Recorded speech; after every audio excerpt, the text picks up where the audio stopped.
How much better does Cooper and Johnson make this team? I don't know if it's necessarily a ton because I don't think it's a team that could really afford or necessarily had to get younger by adding them. But they're obviously really good talents, and you find, you know, uh, you know, Johnson at number 20, and maybe Cooper maybe at 48 or whatever the case may be. Um, when you start talking about a guy like Johnson, who by no stretch of the imagination do I think he is the toughest or the most rugged, or he's not going to be that, rim protector or anything like that. But he's going to live out on the perimeter a lot. He's going to chase down some rebounds. He has a really good stroke from outside, and that's that potential. That's that stretch four, if you will, that I think can help add some offense. Not that they necessarily need a ton more of it, but just add bodies to the roster, and not having Oyika Okongwu for probably the first half of the season is something where Jalen Johnson can step in behind John Collins and play some, of the power forward position. And that's what I'd be telling them. Hey, listen, hey, Jalen, that job that Oyika Okongwu, as good as he played, particularly in the playoffs last year, it's not sewn up, but he thinks that it is. It can someone can beat him out of that spot by the time he comes back and he's healthy. That guy can be you. Do all of these little things, get better at the things that you're not so good at, and continue to hone your craft and perfect things that really are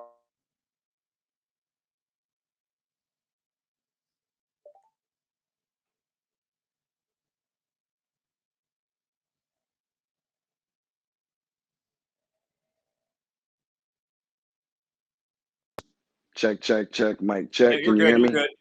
Yes, sir. You're Okay, good. my You're good. bad. It's A all good. telephone call came in, but continue to hone your craft and perfect your game, and continue to do uh, improve on the things you're not so good at, and continue to perfect the things that you are really good at, and that spot can be yours.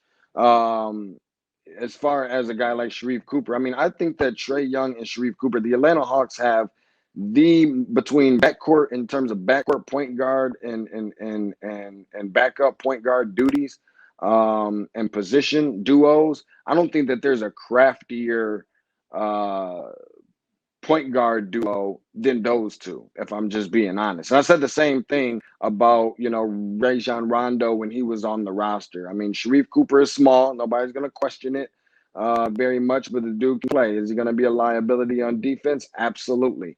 But I've seen him put the ball in very tight windows and small spaces where I had no idea how he got it there. And that happened multiple times. He's a great finisher.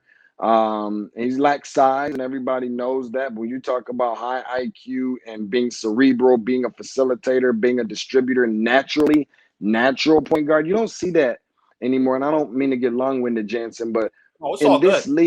in We this need that. league, what you don't, I want to educate the people a little bit. What you don't see in this league often enough is pure bred and born prototypical point guards anymore. Distribute first, high IQ guys that have great vision and things like that. You see a lot of combo guards. The problem with this combo guard thing that everybody loves and think is so great is that they're trying to call combo guards, if this makes any sense, saying that, well, if a guy is not a pure point guard because he doesn't do that well, and he's not a good enough shooter or a pure shooter or shooting guard, then he has to be labeled as something. So we're going to label him a combo guard. That's not what a combo guard is.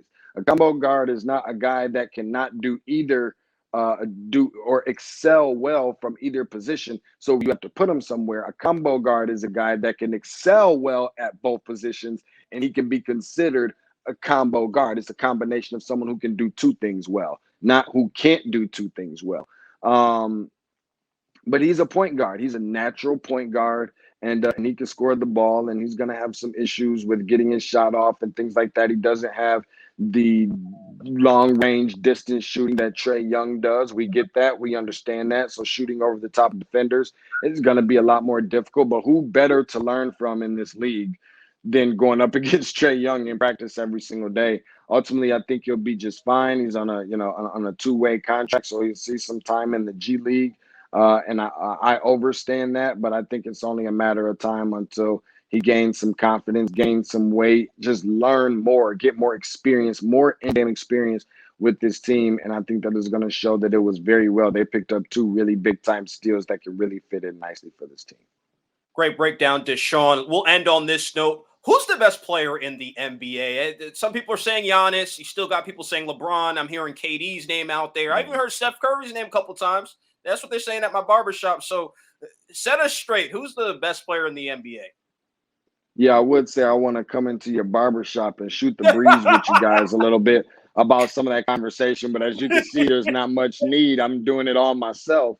But no, I mean, listen, I mean, for so long, it's always, for the most part, outside of Kobe Bryant, that big comparison between he and LeBron James. And I think LeBron James stole the torch, or got the torch passed down, rather, from a Kobe Bryant. And then people throwing all these different names out there. People are throwing Kevin Durant out there, who's a great scorer, overall player. I don't know. If there is somebody that's really close to LeBron, then I think that it is Kevin Durant. But then people want to throw Kawhi Leonard's name in the hat. Now people want to throw Giannis's name in the hat.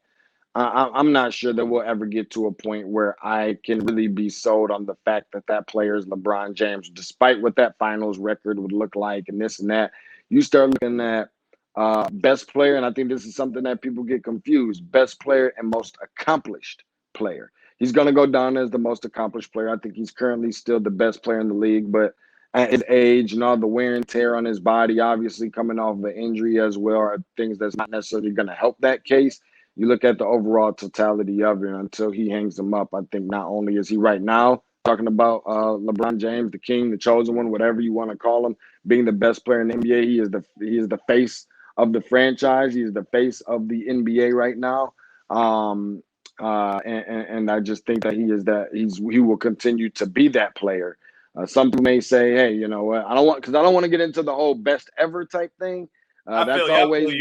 That's always one of those things. I'm like, how is this guy going to be considered the best player ever if I'm not even sure he's the best Laker ever?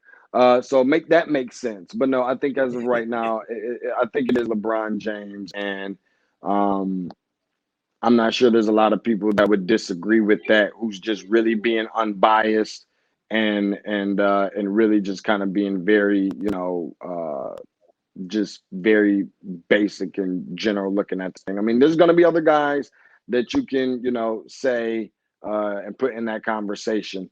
For me, it's LeBron James. I think it's kind of hard to argue that. Great stuff. Jansen Harris, the final play on the Just Good Network. Look, we're presented by Your Future Media and the Level 1 Game Room. Thank you for joining me, Deshaun Tate, where basketball lives. Hey, Tate's Take, every platform you listen to podcasts. Listen to this man. He knows what he's talking about. High school, college, NBA. Hey, is there any more overseas ball? Hey, Middle school. and we do international. And I say this obviously somewhat facetiously, but if wheelchair basketball, I'm actually thinking about putting a project together with a couple people that I've been kind of talking to as of late. Maybe trying to do a little bit of some Special Olympics, put some of that stuff in there as well. So if there's 94 feet long, 50 feet wide, 22 feet, 1 3/4 inches on the perimeter, and that's for college, or 23 feet, 1 3/4 inches on the perimeter for the NBA. If the rim is 10 feet tall, we talk about it. We like to call it the best, most entertaining, the most informational, and the most educational basketball content on the planet in the form of a podcast. Go find it anywhere you find your favorite podcast: iTunes, Google Podcasts, Spreaker as well, Stitcher as well. Also, just recently put some things together with Stephanie Stallworth, who is a great friend of mine, and just appreciate her for seeing my vision and my passion. The Flow, a channel that you can find on right at your in the comfort of your own home, in your own living room. You don't have to go far. Accessible on Roku, as well as Apple TV, Fire Stick, Fire TV, all of those good things. Just go and find the flow. Put that channel in and go down to sports. You'll be able to find Tate's Take on the TV. So we're a little bit of everywhere. We always tell people, tell your mama, tell your grandmama, tell your baby mama, where you have a voice here at Tate's Take, and find it on all social media platforms at Tate's Take Hoops. We like to call it where basketball lives. And I appreciate you, Jansen, just for giving me this opportunity and just for allowing me to, be a part of this particular episode. And I love your platform and that you have created for yourself, man. And I'm wishing you nothing short of the best, man, going forward with it. I really do. Appreciate that, man. Look, we got to do this more often. We got to do it more Yeah. often, man. It was great talking to you. And we're going to do this again, man. Appreciate you joining me. Looking forward to it, man. Thanks much.